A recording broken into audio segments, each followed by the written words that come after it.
WDKTNF, the progressive voice of Minnesota. This is The Gailey Show, also streaming right now on our YouTube channel, youtube.com/at The Gailey Show. I am your host, John Parker Derevagosian. It is Friday, which means culture and entertainment. What's on the show today? Well, in the second half hour, what's gayer than the Oscars? Jim, our executive producer, and I, we're going to take a look at two Oscar nominees in our brutally honest Oscar reviews, A Real Pain and Wicked. But up first, author Henry Corrigan. Henry is a bisexual author, poet, playwright who blogs about depression, mental health, suicide awareness, sex, and politics. His debut horror novel, A Man in Pieces, came out last year, and he has a new novella coming out this spring, Somewhere Quiet, Full of Light, in which a gay couple buy a fixer-upper with a twisted past. Henry, welcome to The Gailey Show. Thank you so much for having me. This is such an opportunity for me. I really appreciate it. Absolutely. So, all right, I love the title, Somewhere Quiet, Full of Light, and yet it's a horror book. Tell me about it. Well, a title actually came to me while I was writing the story because it's about a gay couple, Eric and his husband, Mike. Mike is a house flipper. Eric is an artist, and Mike happens upon this abandoned estate in upstate New York that he absolutely falls in love with and wants to move his family there. They have two young daughters that they would like to, and he wants to fix it up while they're there. Eric is very, very hesitant because the house has a more than macabre feel and a bloody history. So the thing that sets my book apart more than anything else is the fact that in a lot of haunted house stories, the house itself is like the atmosphere. It's the set dressing of the story. You actually hear from the house's perspective for about half of the book. So you actually get so the book is actually written from the house's perspective for about half of the story. So you get to see how its thoughts and its desires affect everyone in the family around them and what it plans to do what it plans to make of everyone, it should say. I love that. Can you unpack for our readers, what does that mean functionally, like when they're reading the book, that they're getting the house's point of view?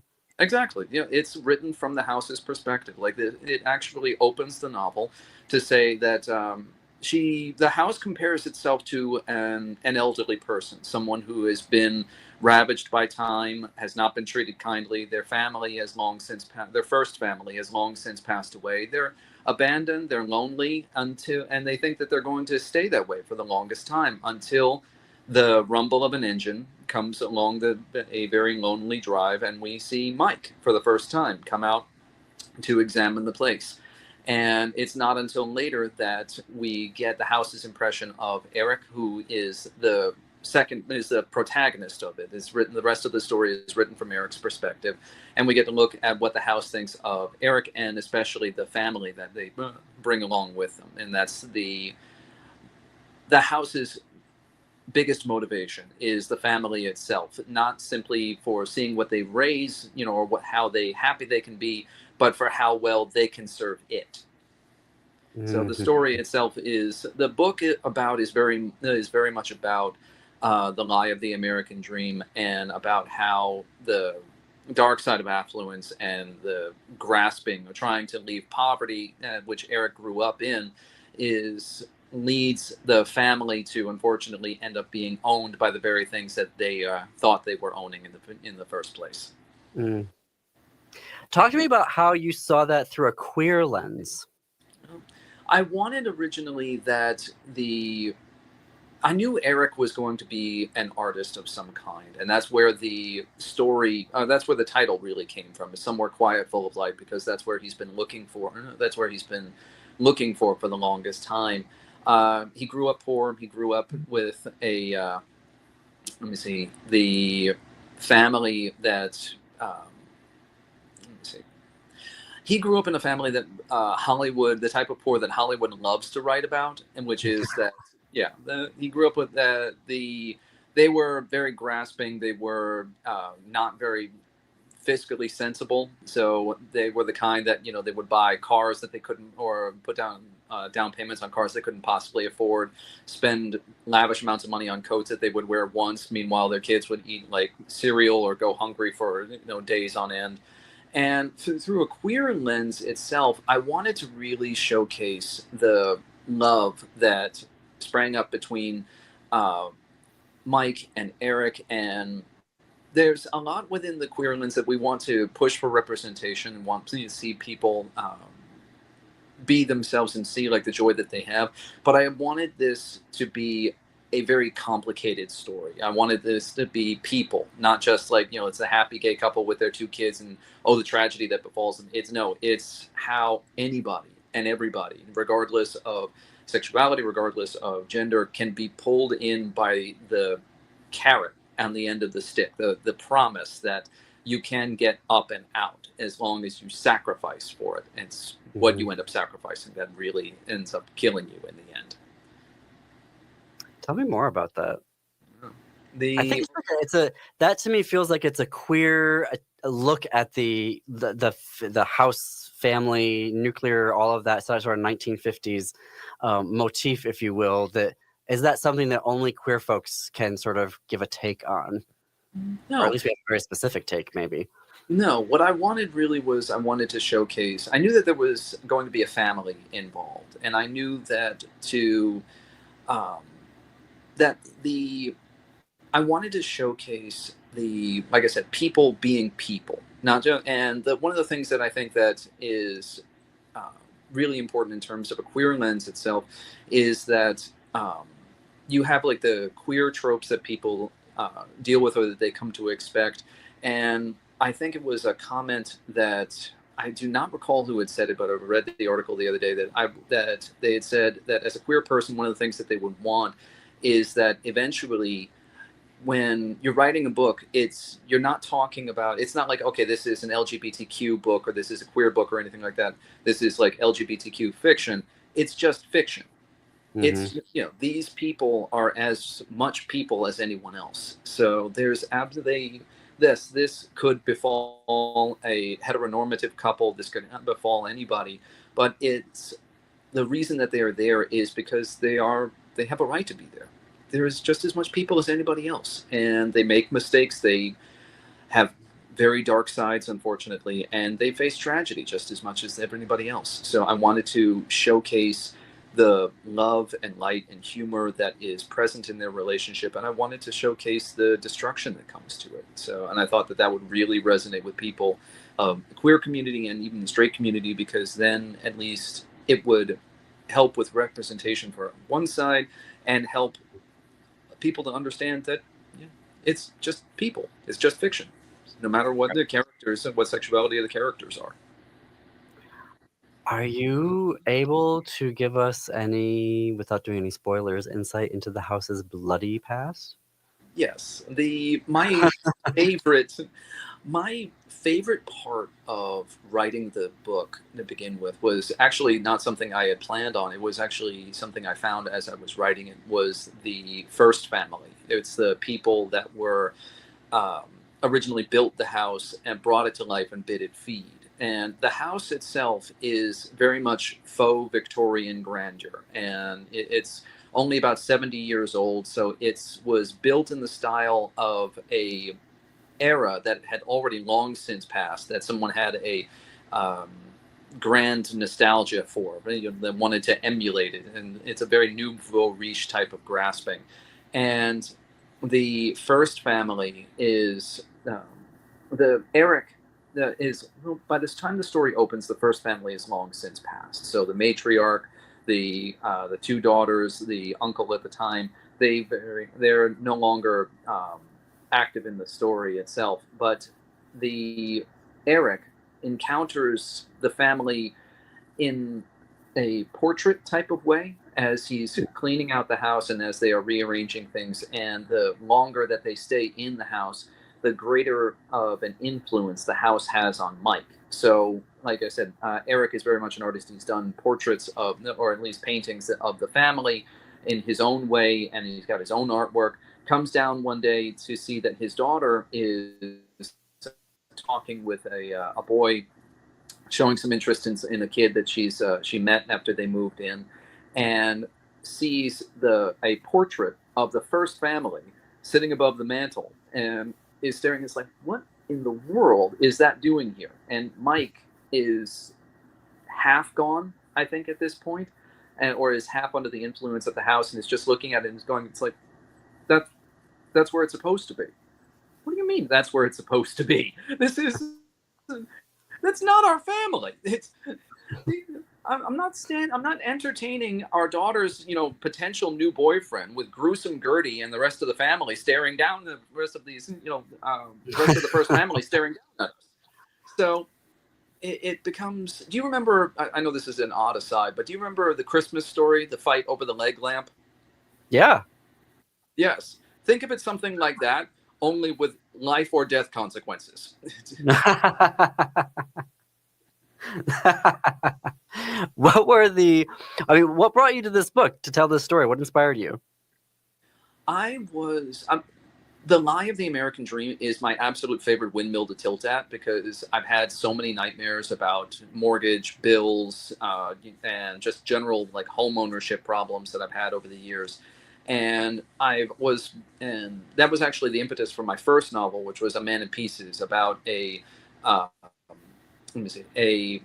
father to be who is working at a dead-end job. His boss is abusive, but he's also very deeply closeted, and they both find out on the same day that their office is downsizing, so they have to battle each other for the last spot at a dead-end job, and it leads one of them to murder. And when I finished with that story, more about that after the break for sure. Yeah, thank you. I'd love to. Yes. No, I started watching a lot of 1970s and early 1980s haunted house films, and I realized that as I was watching it, that the aesthetic, what went into it, really lent itself very well to the same idea of that the things that you try to own, the things you try to possess, end up owning you. So I was watching The Changeling. I was watching The House by the Cemetery, Burnt Offerings, and so that's why the cover itself is very much. I wanted to evoke that very same like 1970s, very saturated, almost giallo type of color. And I got to give Slasher Horror Press. I got to fit in a quick break here. Problem. More with Henry Corrigan on the flip side. You got it.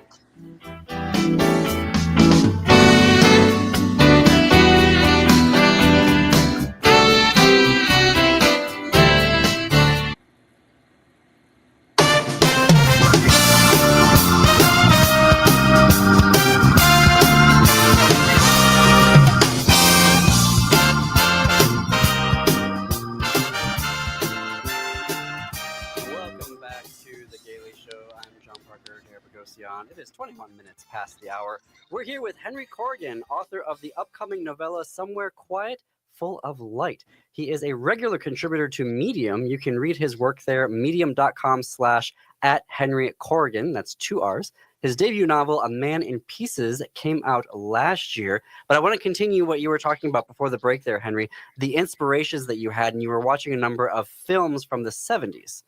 Mm-hmm.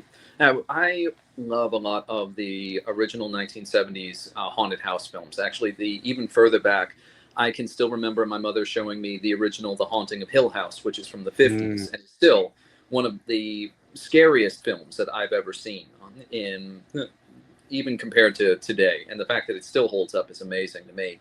But the Somewhere Quiet, Full of Light, the aesthetic of it, the feel of it, I very much wanted it to evoke 1970s films like The Changeling, like Last House on the Left, Burnt Offerings, and even the cover. Like and I got to really give it to Slasher Horror Press for their designer, because when I started talking about how I wanted the cover to be, I gave him some ideas, and I wanted it to kind of be a very much giallo effect, like that over-saturated, overexposed colors, and they absolutely knocked it out of the park. I love it.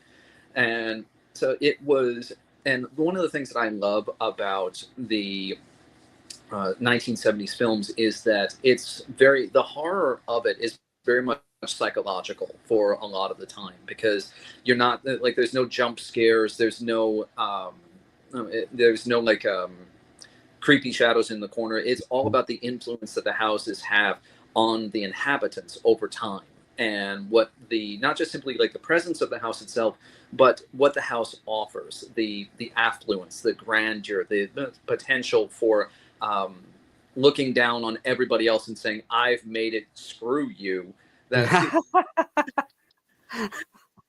that I wanted to really come across, and that's the push and pull that really comes between Eric and Mike, because Mike, like I said, is a house flipper. He's got a jeweler's eye for for places like this, and it's also it throws a real monkey wrench into the relationship that they have, that he and Eric really have, because Eric is an artist. While he's had some success, he's had some galleries, and like, you know, Mike is definitely the breadwinner of the two of them.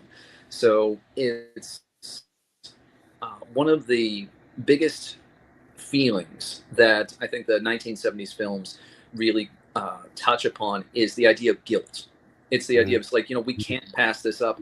We've tried so hard. We owe it to ourselves. We owe it to our kids, our families, or whatever, to, you know, to build ourselves up out of, you know, pull ourselves up by our bootstraps, essentially. And we can't pass up this opportunity, and how dangerous that idea really is. And it's no matter where you come from, or what happened, or what level of income or class it is that you come from, that aspiration can be very deadly, and if left unchecked, and that really leads to some unfortunate instances with the family. Wow.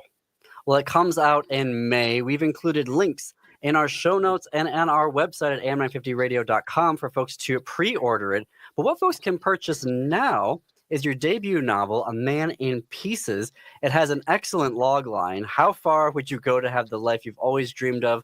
Will it end in tears or murder? Love that. We have a few minutes left, Henry. Can you give us what is that book about?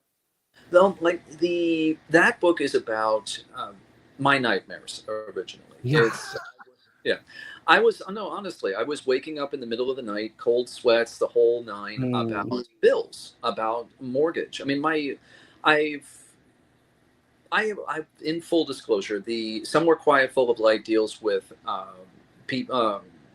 characters who grew up poor and are trying to build their ways out.